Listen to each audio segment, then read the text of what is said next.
Thank you, Professor Rosenberg, for enlightening us and enriching us with a perspective which I suspect not many of us are familiar with.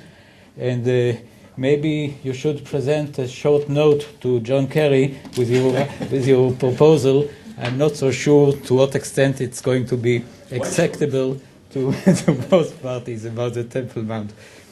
And I think that in the same vein, a similar vein, Ilai Alon is going to continue speaking about his perspective in the Islamic and Palestinian cultural perspective.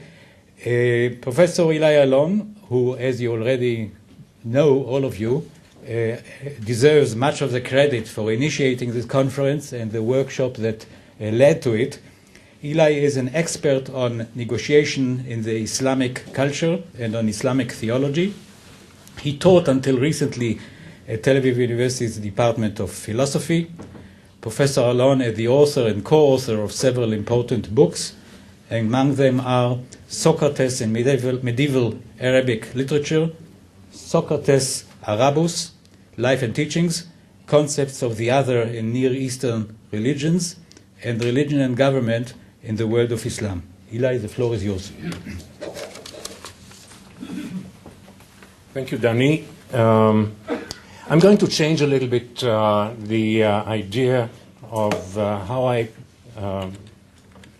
work here. Just a minute. צריך לסלק את זה. כן. יש שם מונח על ה... כן, אז בואו. זה לפתוח.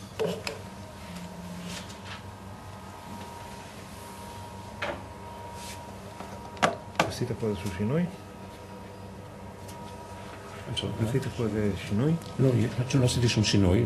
תמחוק את זה, ועל המסך יש... אתה יודע לפרט את המצגת שלך? יש פה... Trust Conference.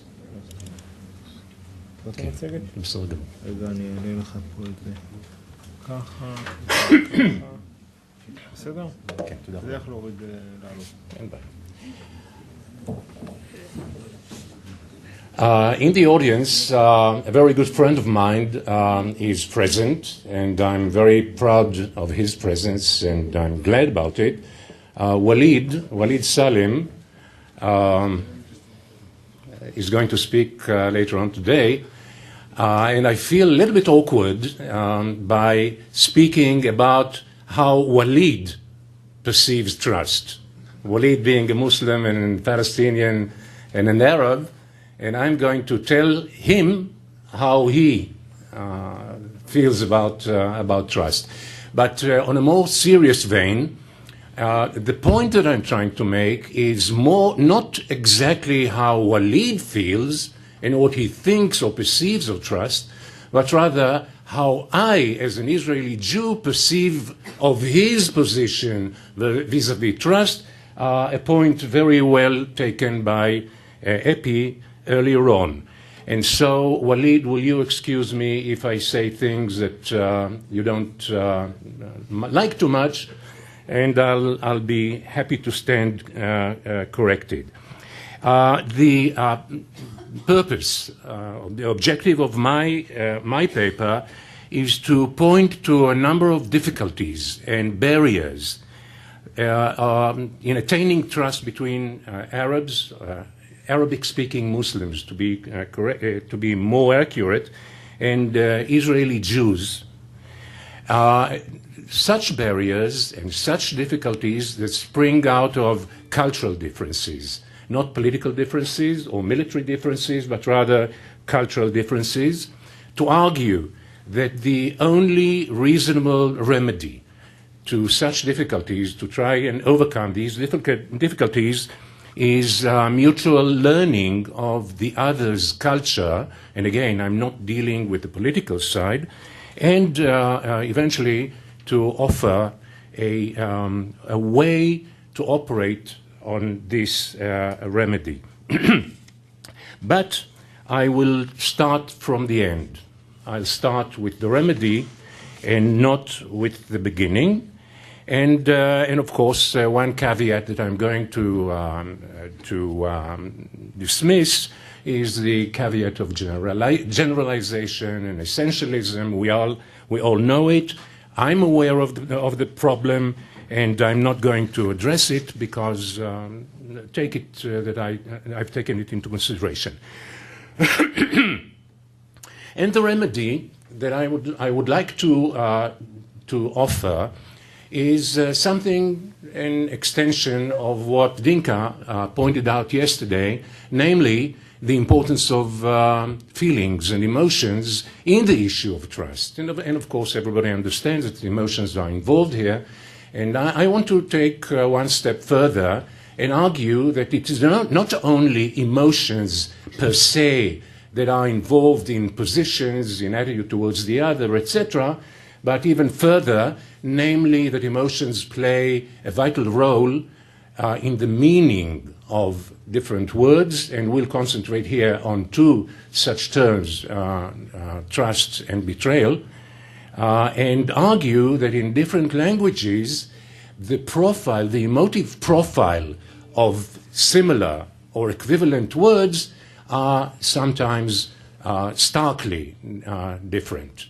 And if you want to convey a message to someone from another language, certainly another culture, you might miss very important points, namely the emotional points, and the message goes perhaps sometimes unnoticed, sometimes wrongly accepted, which in itself might be a good reason for conflict, misunderstanding, and bad feelings. Now, the way to address these issues is first to describe what the problem is. And I think Walid will be very perceptive to this. I'll take an example, a very simple example, perhaps simplistic example, which runs as follows. If you look up the dictionary, the English dictionary, under the entry of sister, the word sister, the definition would run something like a daughter of at least one of your parents. I think this is a reasonable definition. I'm not talking about sisters, say, religious connotation or medical connotation. I'm talking about the genetic connotation. So sister is at least one female who is a daughter of at least one of your parents. Now, if you look the Hebrew dictionary, it will be more or less the same, French, Arabic, etc. So the cognitive definition is the same. Now, when you talk with an Arab, especially male Arab, especially young male Arab, and you use the word ukht, which in Arabic is sister, the reaction would be something of a surprise. Because I may say something in English to a friend and say, please greet or say hello to your sister for me. And the message would go as an informative or a request, easy. But if you say to an Arab the equivalent of this greeting, the reaction would be physically observable. Physically observable. This young man would, the muscles would be flexed, and some kinds of an emotional reaction would be very, very obvious. So if the meaning is the same, if the cognitive definition is the same, so how come the reaction is so different? And the reaction, I submit it, the reaction should spring from something which is emotional rather than cognitive. And so I've been running a project supported by the Steinmetz Center to try and find the emotive profile of various words in Arabic and Palestinian Arabic, and to try and compare them with the emotive profile of their equivalent in English and in Hebrew. And the examples would come in a minute. What is the purpose of such an exercise? The purpose is the following. If we are to get into negotiations, and if I want really to convey my message to my interlocutor, and I don't want the message to be only cognitive, but rather to create some empathy. And I'm using the word empathy not in the sense of Mother Teresa, but in the sense of the original sense of the word in Greek, to create the same feelings in his tummy that I am feeling at a certain moment in my own tummy. And vice versa, to really understand and decipher what my interlocutor is telling me, not only on the cognitive level, but also on the emotional level. And for that reason, you have to find what are the components, what is the emotive profile of given words. Now, of course, to the best of my knowledge, there is no dictionary in any language that I'm aware of that includes in the definition, in the items, an emotive profile. Something like a sister is a daughter of at least one of your parents, and the amount of anger that it involves is 0.6, the amount of happiness 0.3, the amount of envy 0.5. And in different languages, of course, the profile is different. Now, what does it help me to do? It helps me to do, once I'm aware of the profile of a given word in Arabic, I can use perhaps a synonym whose profile is different and which is more adjacent and more similar to the word in Hebrew that I want to convey to my interlocutor. And so what I'm going to do is to show two examples of emotive profile in Arabic. Oh, before I do that, let me explain how we go about it. There's now a group working on the issue, both here at Tel Aviv University and at Trento in Italy. And what we are doing is the following. We've established a huge corpus of Arabic texts from electronic sources. And there's an algorithm developed by my colleagues in Italy that analyzes these corpora and gives us the results that we are after. And the results that I am going to present to you are the results reached by this methodology. So,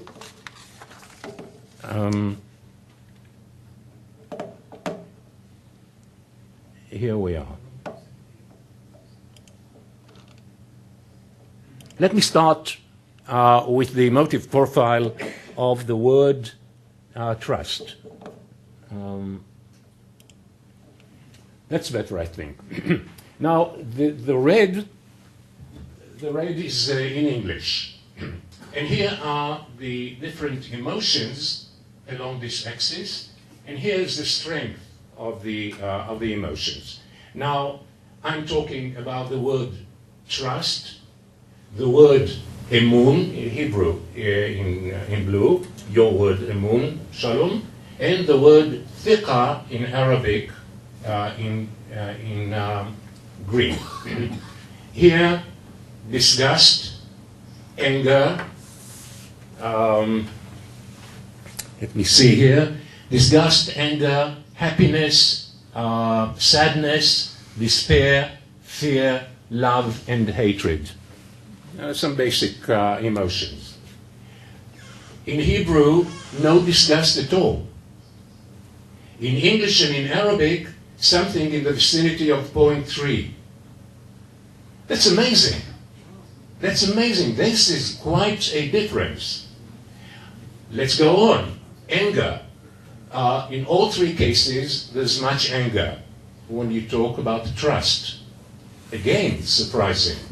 But in Arabic, most, in English, less, and in Hebrew, less. But look at sadness. Much sadness in English. That's surprising. Look at fear. High in all three cases. That makes sense, doesn't it? Love, very low in all three cases. Very interesting. I think the results are to me, was surprising. The other word that we've checked is no, this is not the one. Trust and betrayal. Here's betrayal. The general pattern is more or less the same. There are no great differences between the emotions, but look, English is much higher than Hebrew or Arabic. So this is the portrait of the emotions, and there is another way of describing it. No, this belongs to something else. So the idea of emotive, I'm sorry?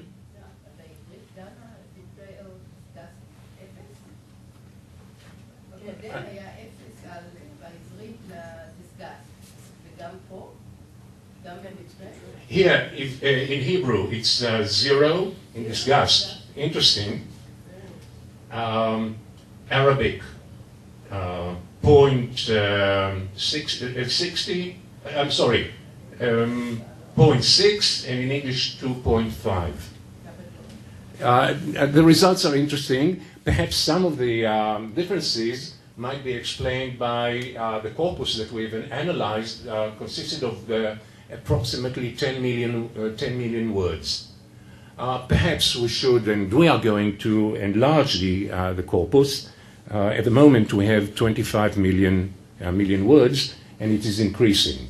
So these might change. And of course, there are differences between localities, between periods, between authors, between domains of research or writing, and everything is going to be analyzed more accurately or dissected more accurately. But this is the way we are going about in the emotive lexicon. Now, the emotive lexicon comes against the background of a culture. Of course, language is the best, perhaps, way of expressing culture. And I want to say a few words about my perception of how Arabic-speaking Muslims perceive trust and what constitutes their perception. Why is it important? It's important because we are going to conduct negotiations. We have been conducting negotiations with them.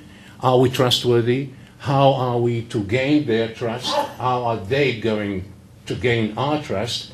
And in order to do so, we need to acknowledge first and foremost, and Piotr made the point yesterday very, very clearly, that trust has to do with culture. Trust is an interpretative construct that it has to do with culture, and we need to know what are the components, the cultural components, in order to advance.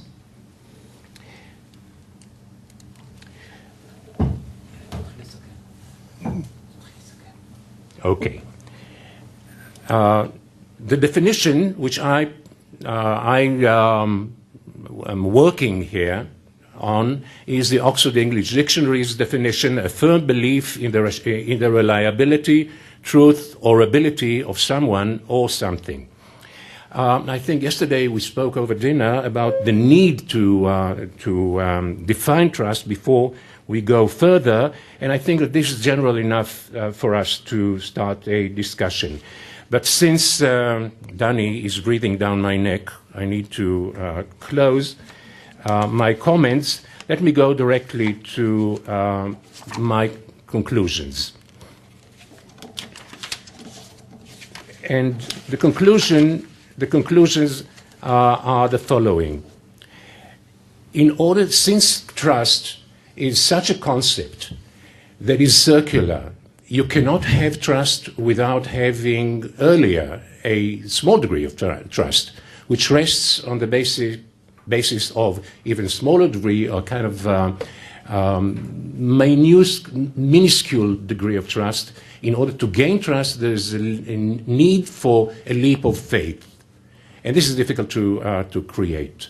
Perhaps the very willingness of ourselves as well as our partners to go and learn the culture of the other might provide this minuscule degree of trust that might put the whole mutual learning into action, into motion, finally to create some sort of trust as a means to reach reasonable coexistence.